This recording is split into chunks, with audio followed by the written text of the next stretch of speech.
Chapter 7. The Disease of the Human Beings. I have not been able to fall asleep after several failed attempts, among so many thoughts. Explosions that could be heard in the distance, keeping me up, thinking that perhaps none of this was real.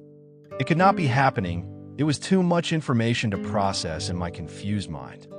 I was abruptly woken up by the captain's voice. "William, get up. It's time to march," he said with a firm voice, almost like an order. I could barely understand the situation. I had to be aware that we were under enemy attack, an enemy that was still unknown. Butler had brought the entire team together. Everyone was safe, and my soul returned to my body. We hugged each other as the great team we were, and for all the situations we had been through. A reunion almost of brothers, on an unknown continent where there were only negative things around. We went out to the central corridor that crossed the door of President Fahale. The captain was worried and ordered us to hurry. The thousands of people who crowded the building were gone. What could have happened to them? I didn't even have time to ask before the boys commented as they passed by that the evacuation plan had been activated. One of them, in amazement, said to me, "We saw large trains and thousands of ships overhead, carrying many people at insane speeds." "William," the captain came back to us saying, "That is exactly what we're going to do. We'd get on one of those ships that has to leave in 12 minutes. Pick up the pace, then we'll have time to talk about everything that's going on. I know you have so many questions that will be answered as we reach safe lands." We had hardly reached the supposed safe lands, and now we were looking for other lands again. It seemed that we were turning the lands into insecure ones, as if we brought bad luck with us. We arrived and hell fell around us. I was afraid that people would think that we were cursed and that we brought calamity with us. Later on, while practically running through the desolate streets destroyed by the bombs, I managed to look at the sky again, and those small spheres were no longer there.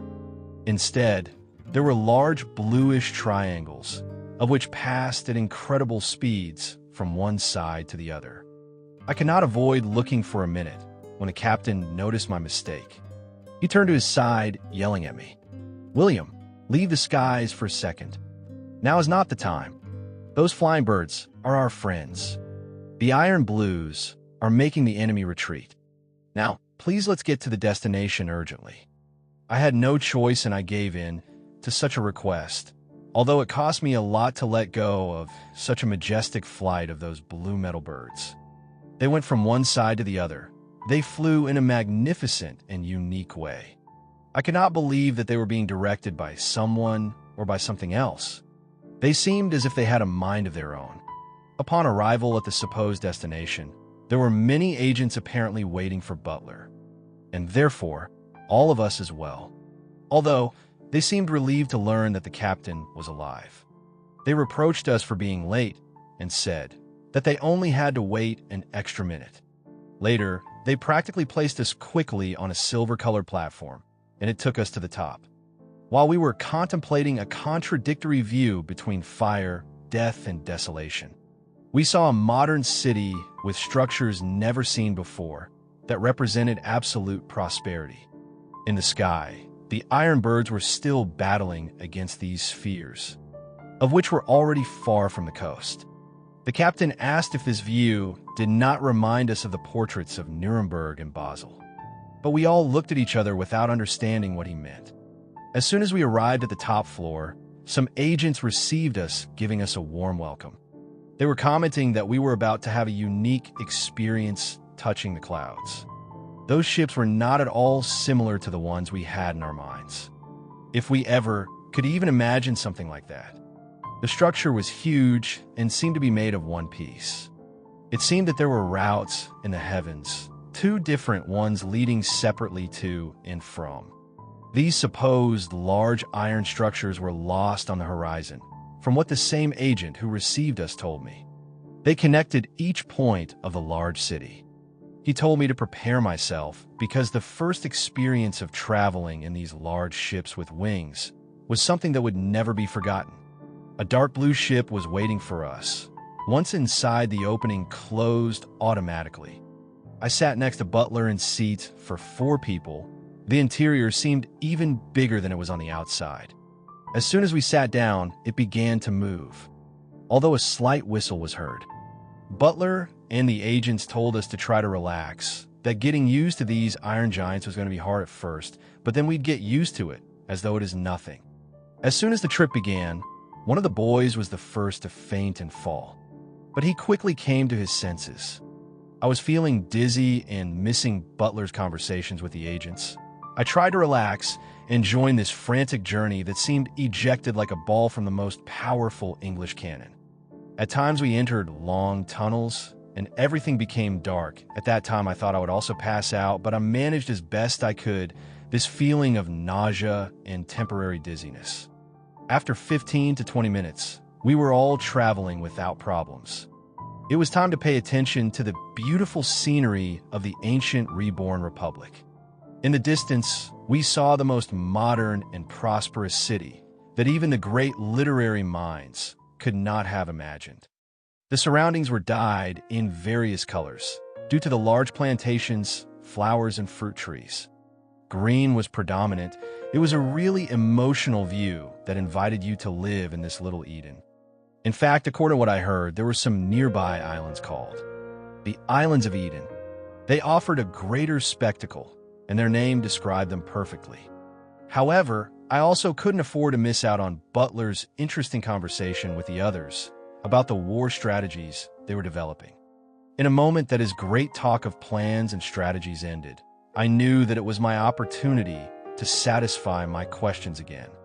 I had as many questions as the reader will surely have at this moment. I did not know where to start.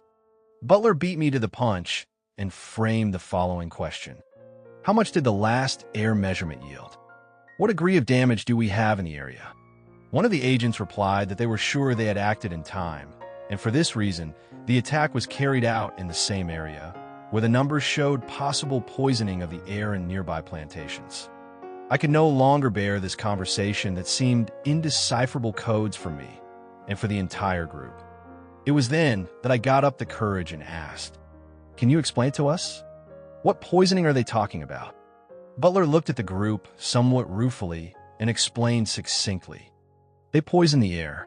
Let's see, how do I explain? The human that is born in their lands gets sick quickly due to the work that the custodians carry out. This disease is generally implanted in the first humans, or rather, the babies that remain from the last reset. Perhaps the second generation as well. Then it's passed from generation to generation automatically.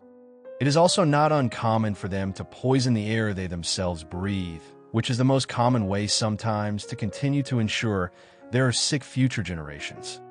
Or simply docility. It is a very cruel breed, William.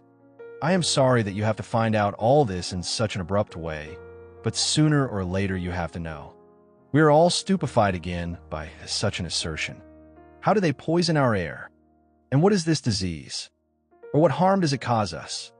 I asked, astonished. "This disease is practically new.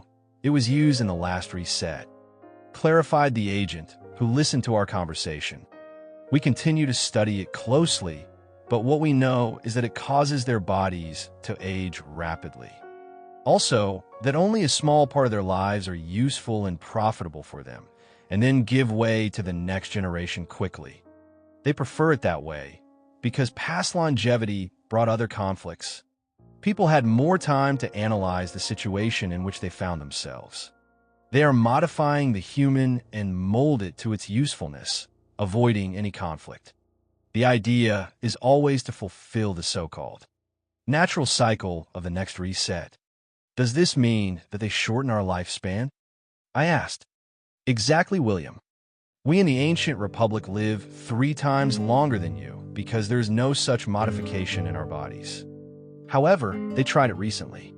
They want to shorten our lives first to achieve their control." Butler interrupted with a map that he had in his hand and began to ask again about war strategy. I could not fully understand the situation.